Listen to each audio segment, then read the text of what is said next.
Well, in the world of luxury cars, particularly in the late 1950s, there were some, let's just say, funky vehicles that were available for sale. If you bought a luxury car in 1959, you had your choice of the Cadillac that had the supreme development of the fin for 1959, the Lincoln, which had, well, let's just say a very strange look with these slanted headlamps. And then you had your choice of the Imperial for 1959, which was this big, bold, brash Virgil Exner design that we're going to talk more about today.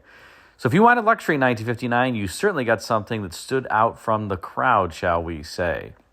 Now, Imperial had become a standalone mark in 1955, and that would continue all the way through the 1975 model year when the mark would be sunset. But then Imperial as a separate mark would be revived for 1981 to 1983.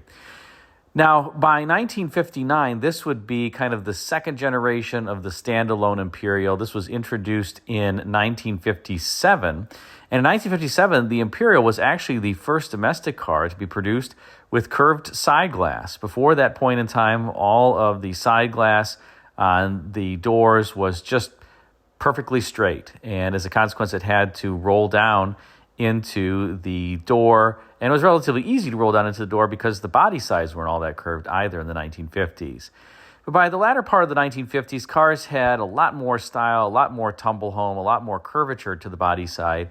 And Imperial kind of said that when they introduced the curved side glass in 1957, and they even still tout it in the brochure in 1959, that the car has a total style to it, that everything was styled. And it's kind of hard to disagree with that. But for 1959, there were some revisions to the style of the Imperial, and there would be three different trim levels that you could get in your Imperial. There was the lowest end Custom. One up from the Custom was the Crown, and then the most expensive was the Le Baron, or as I like to call it at least, the Le Baron.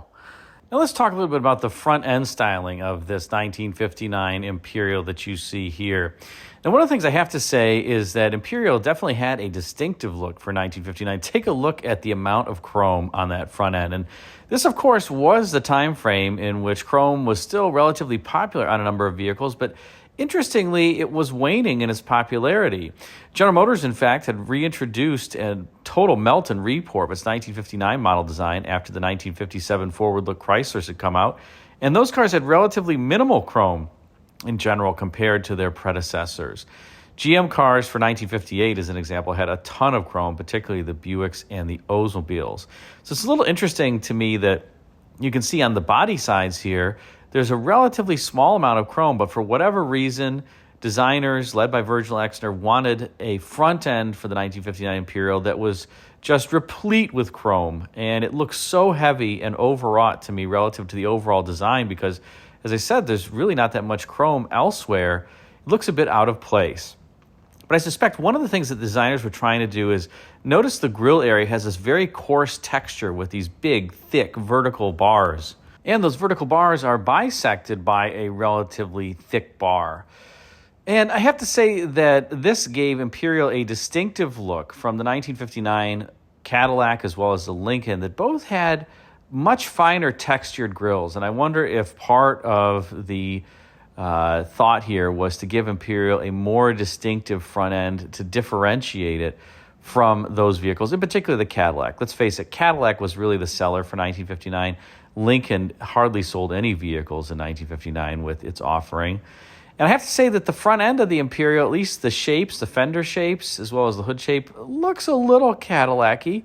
Of course, the Imperial has a much bigger hood ornament / wind split molding on the front of the hood there. Cadillac really didn't have much of anything aside from the Cadillac crest. Also notice that the Imperial has these huge outside rear view mirrors that are mounted on the fender that really just pale in comparison, as an example, to the mirrors on the Cadillac. Now you have this very heavy-handed look of chrome up front, and you do have two headlamps on either side. By this point, beginning in 1958, quad headlamps were legal in all 48 states. Yes, 48 states. And legal in some in 1957, which is why when we showed the picture of the 1957 Imperial, it had just two headlamps. But by this point, you could have quad headlamps, and as a result, many automakers had adapted those types of front ends, because it offered, in some cases, better lighting, and it was a new and novel look for the time. Now, as we rotate to this side view, you can just see how massive the Imperial is. It rode atop a 129-inch wheelbase, was about 226 inches in overall length, and was actually over 80 inches wide, 81 inches wide. In latter years, that would be something where you'd have to have oversized load kind of identifying sides on the vehicle, but at this point, it still worked, I suppose, but just enormous cars.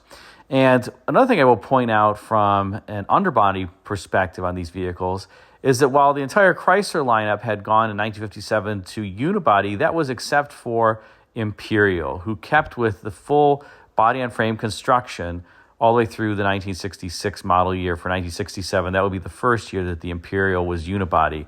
The Imperial did use Chrysler's so-called torsion air ride, and there was a air suspension optional in the back of the 1959 Imperials, but they did have the torsion bars up front, the leaf springs out back.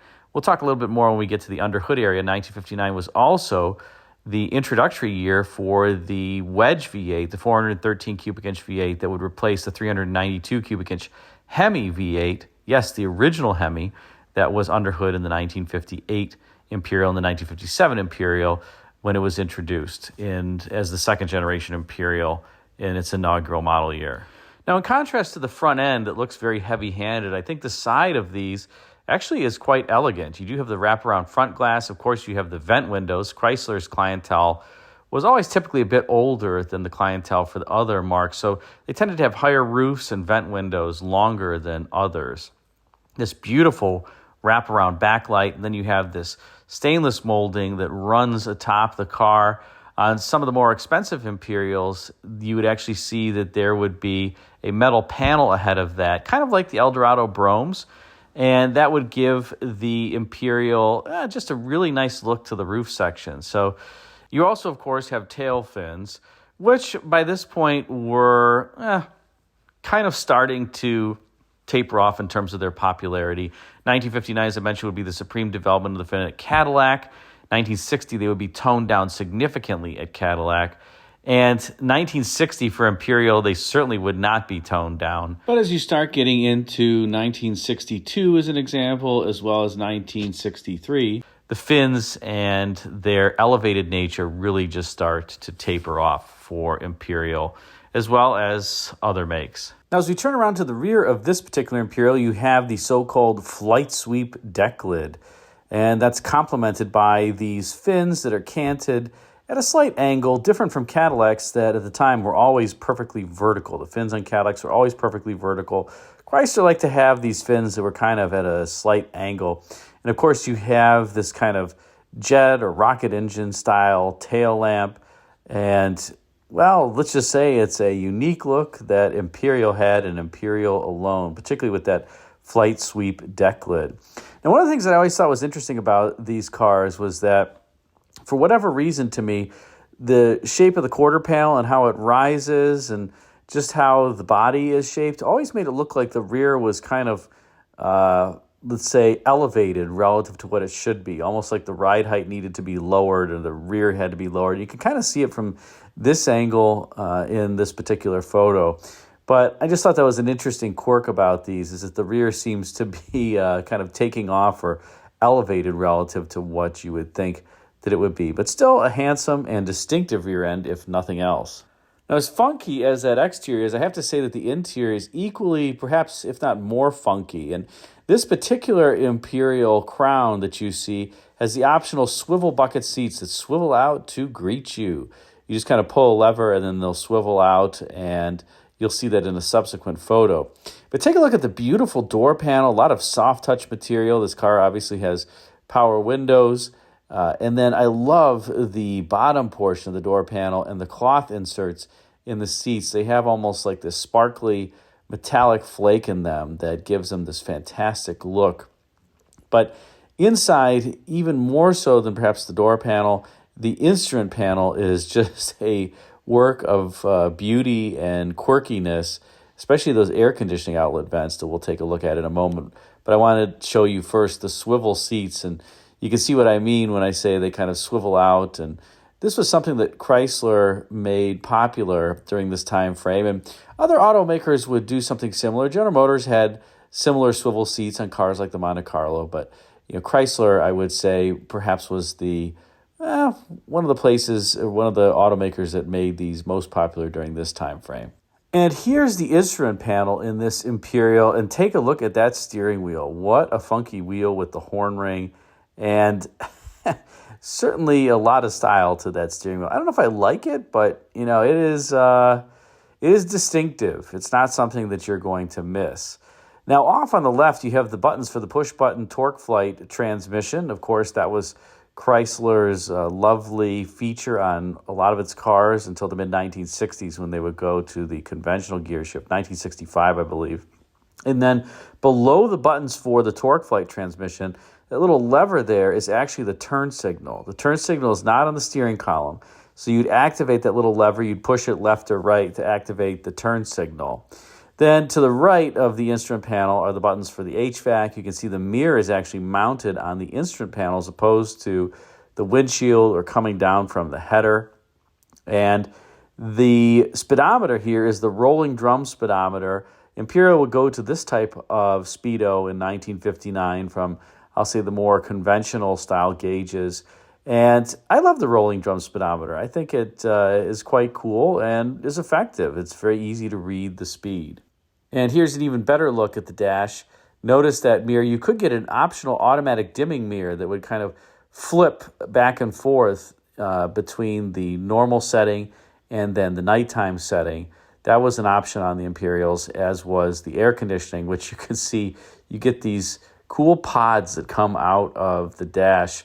I don't think that there's any other funkier air conditioning outlet vents than this on this particular Imperial. But lots of padding here. Remember, this was also during the time frame where automakers were trying to make their cars safer, and so you have this big crash pad kind of on the bottom side of the IP, on the top side of the IP, adorning that metal area in between that provides some bright work to kind of make the interior look more cheerful. But again, a lot of companies were starting to put the padded dashboards in front of the driver and in front of the passenger. Fortunately, they didn't yet have collapsible steering wheels for the driver. So if you got in an accident, that steering wheel might become something that, well, let's just say isn't going to feel good if your body crashes into it or the steering wheel crashes into your body, depending upon the crash. But they were starting to think more about safety, and that was one manifestation of it.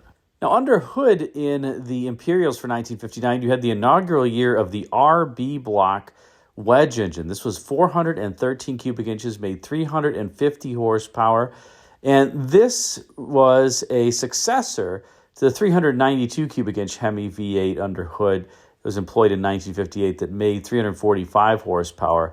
I have to say I really like the Hemi V8s. They're all great engines from Chrysler. The old school Hemi, this is obviously before the 426 Hemi would come out, or this RB wedge block that would run from 1959 through 1965, made famous for the max wedge engines of the 1962 and 1963 model years.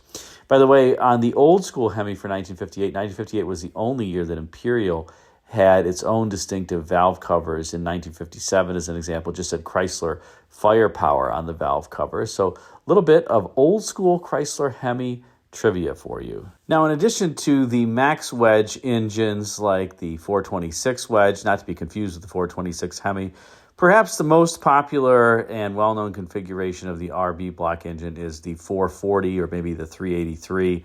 All were excellent engines, all were smooth, all were powerful. Chrysler really made some great engines over the years, whereas GM and Ford had a number of stinkers, I would say. It's pretty hard when you think about V8 engines or the six cylinders like the Slant 6 to think about a stinker from Chrysler. Maybe the aluminum block Slant 6, which really wasn't all that great, was a bit of a stinker. But we'll save that for another day and another video. In any case, this RB 413 cubic inch wedge V8 did power the Imperials quite well. And when you combine the engine with the torsion bar front suspension, the leaf spring rear, they did handle pretty well as well. And overall, while the Imperial did not sell anywhere near what the Cadillac was selling, it was a great vehicle and a compelling package. I think one of the things that was interesting was that Cadillac perhaps felt a little challenged by Imperial, and they encouraged their dealers, if somebody were coming in to cross-shop an Imperial with the Cadillac, to refer to it specifically as the Chrysler Imperial, so that a potential buyer would think that, well, it's really just a Chrysler that's kind of tarted up as opposed to its own standalone mark. So that was a technique that GM actually encouraged its dealers to employ, and perhaps that's one of the reasons why Imperial as a standalone mark really never got the level of publicity that perhaps it so deserved. Because really were some nice vehicles, although toward the end of the run, kind of in 1974, 1975, they became increasingly, let's say, gussied up Chryslers as opposed to their own unique offering. So what do you think of this 1959 Imperial? Put a comment in the comment section. Thanks again for watching.